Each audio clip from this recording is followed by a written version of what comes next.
Assalamualaikum warahmatullahi wabarakatuh. Perkenalkan, saya Selma Khaulia Romawati dari perwakilan kelompok 10. Di sini saya akan memaparkan kasus yang akan kami bahas dalam video, yaitu spinal cord injury. Terdapat seorang laki-laki berusia 45 tahun mengalami cedera tulang belakang akibat adanya kecelakaan yang dialami yang mengenai persarafan L1, L2. Kemudian pasien tersebut langsung melakukan urut di tukang urut sehingga terjadinya penurunan fungsi pada bagian kakinya sehingga pasien sulit berjalan dan mengakibatkan lemahnya otot iliopsoas. Selain itu juga pasien mengalami penurunan rasa sensasi pada bagian kakinya. Kemudian setelah 10 hari pasien pergi ke dokter. Ternyata dokter mendiagnosa bahwa pasien tersebut mengalami spinal cord injury.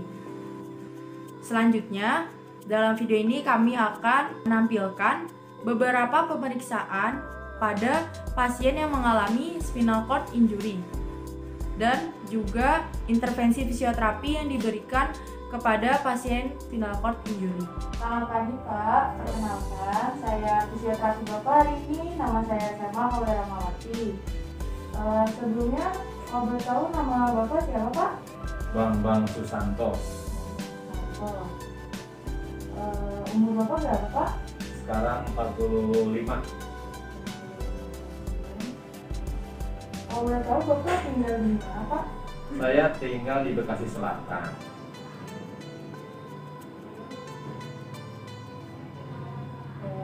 Sebelumnya agama Bapak apa Pak? Insya Allah Islam. Untuk pekerjaan saat ini ada Pak? Saya sebagai karyawan swasta.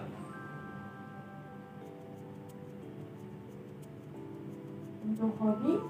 Hobi dulu olahraga, cuman karena sakit pinggang sekarang berkebun saja. Oke, baik. Terima kasih. Selanjutnya kita akan melakukan pemeriksaan selanjutnya ya Pak. Saya Amanda Tasya Putri Widodo. Di sini saya akan melakukan pemeriksaan anamnesis pada pasien spinal cord injury. Baik Pak, perkenalkan saya Amanda Tasya sebagai fisioterapis Bapak pada hari ini. Kalau boleh tahu, Bapak ada keluhan apa ya? Ada yang bisa saya bantu? Ya, keluhannya sih ini kaki terasa sakit. Kadang-kadang dari perut sampai ke kaki kebas. Tapi setelah buat istirahat ya kembali normal lagi. Berarti kebasnya itu dari ujung kaki, dari atas perut sampai ujung kaki? Iya, ini dari sini ke sampai ke kaki kadang-kadang kebas gitu. Selain itu apakah ada keluhan lagi Pak? Ya hanya itu keluhannya. Nyeri punggung atau yang Oh lain? iya, iya itu. Terus ini jalan kan, ya punggung kadang-kadang juga nyeri. Itu punggungnya nyeri. Terus buat ngangkat kadang-kadang terasa gitu. Nyerinya itu berkepanjangan atau saat beraktivitas doang atau bagaimana Pak? Ya saat buat ngangkat, buat jalan jauh kadang-kadang nyeri. Berarti nyerinya berkurang saat Bapak istirahat ya? Iya, ketika istirahat tiduran rasa nyerinya berkurang. Oke, baik Pak. Sebelum itu apakah Bapak pernah jatuh? Ya itu dia Mbak, jadi 2 minggu yang lalu kan saya naik motor. Terus tiba-tiba ada yang becak itu licin, jadi saya itu agak jatuh ke kiri, jadi makanya ini ketinggian motor gitu. Ini Pak, berarti sempat jatuhnya itu udah berapa lama ya Pak? Kira 2 minggu yang lalu lah, hari apa ya, pokoknya 2 mingguan lah, 10 hari ya. Udah pernah berobat ke dokter Pak? Ya karena kan biasa orang kampung kalau udah jatuh ya bawanya ke tukang urut, ada tetangga yang bisa ngurut katanya. Tapi ya mendingan setelah begitu jatuh diurut mendingan, bengkaknya agak berkurang gitu kan, nyerinya agak berkurang. Tapi ya setelah itu terasanya begitu, kadang-kadang kakinya pas buat ngangkat punggung terasa capek. Jadi semakin parah ya Pak ya?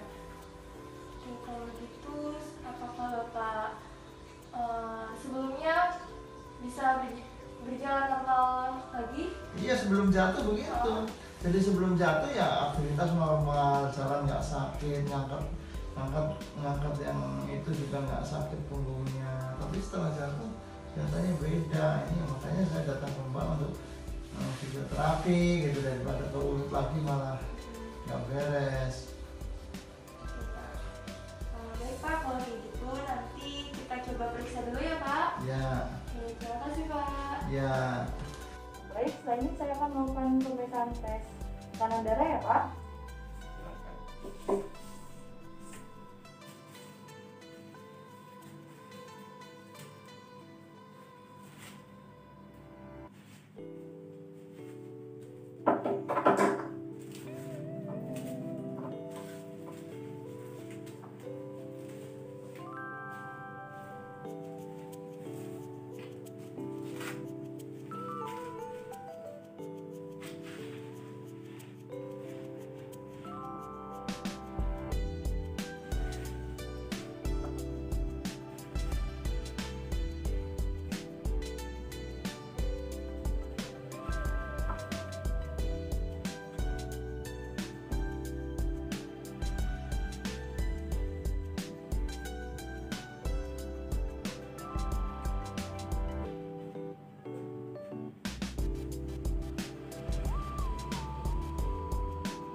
Per 70 ya Pak. Normal Bu ya, normal ya. Normal. Selanjutnya saya akan memeriksa pernafasan dan ya Pak.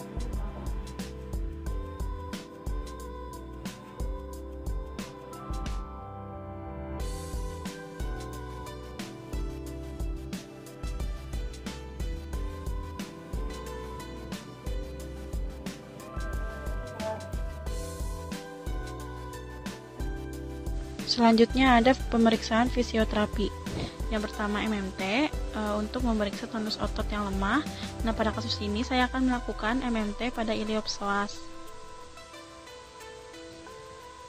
Pasien diposisikan telentang, lalu instruksikan pasien untuk fleksi hip, lalu diberi tahanan sedikit.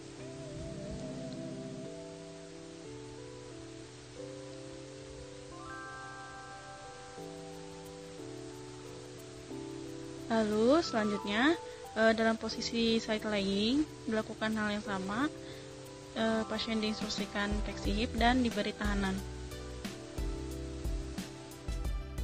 Lalu yang kedua ada sword scale yang digunakan untuk memeriksa spastik. Pada kasus ini saya akan mencontohkan sword scale pada lower extremity.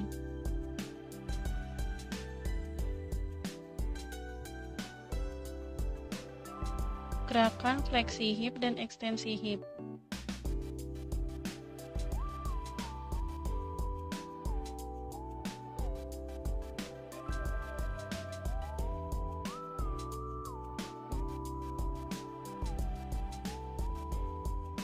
Gerakan fleksi knee dan extensor knee.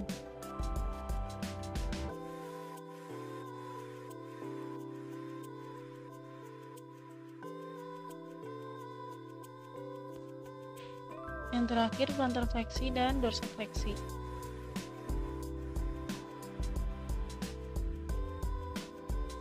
Yang terakhir ada Berg Balance Scale. Tes ini bertujuan untuk memeriksa keseimbangan pasien.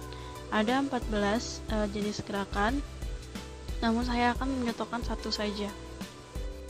Pasien diinstruksikan berdiri di depan tembok, namun tidak boleh bertumpu pada tembok, dan dilakukan selama 2 menit. Iya Bapak, selanjutnya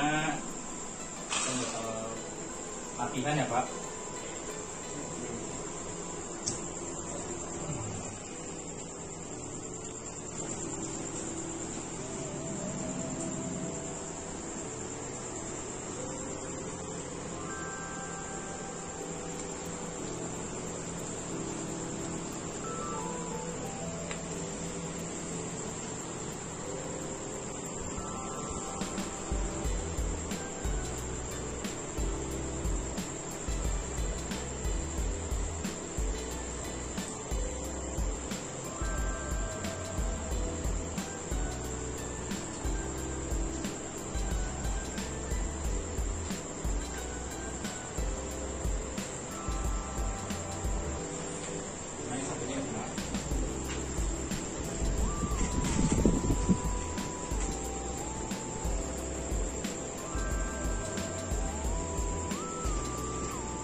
bisa tidur miring Pak.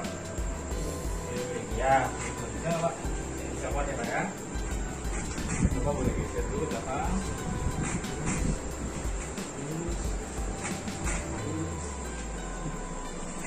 Oh, ya. Ya Pak ya. Kita nge-stretch dulu.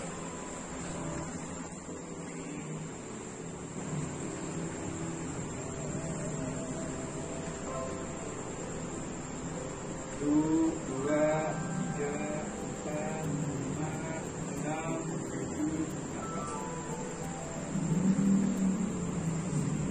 Satu, dua, tiga, empat, lima, enam, tujuh.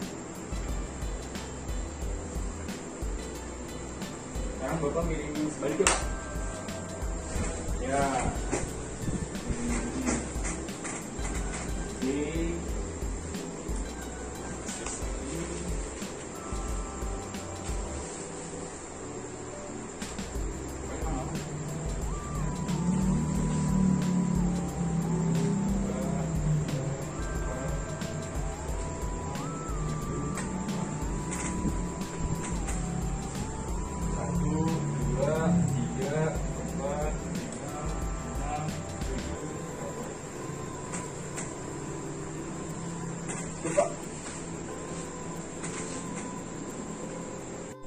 Iya, Bapak nanti latihannya kaki Bapak semua Bapak angkat ya.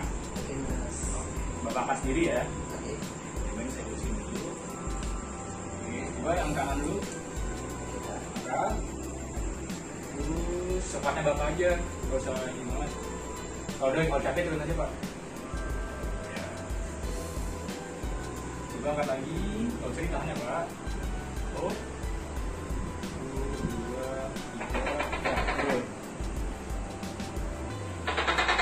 Bapak kiri sekarang. Empat ya, 1, 2, 3, 4, terus. Terus angkat lagi 1, 2, 3, 4, terus. Ya. Dulu Pak. Ini.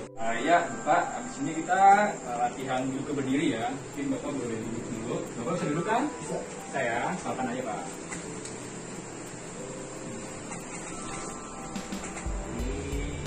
Sedikit. Keren Pak.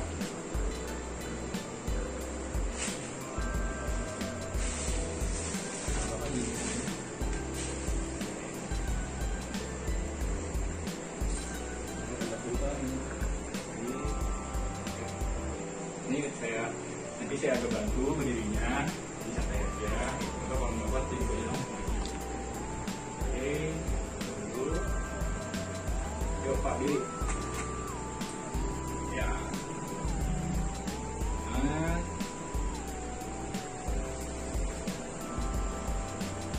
Ya, lagi. Lagi, pelan. Ya. Yuk, sekarang diri lagi Pak. Sekarang duduk dikit. Yuk. Ya. Ya, duduk lagi.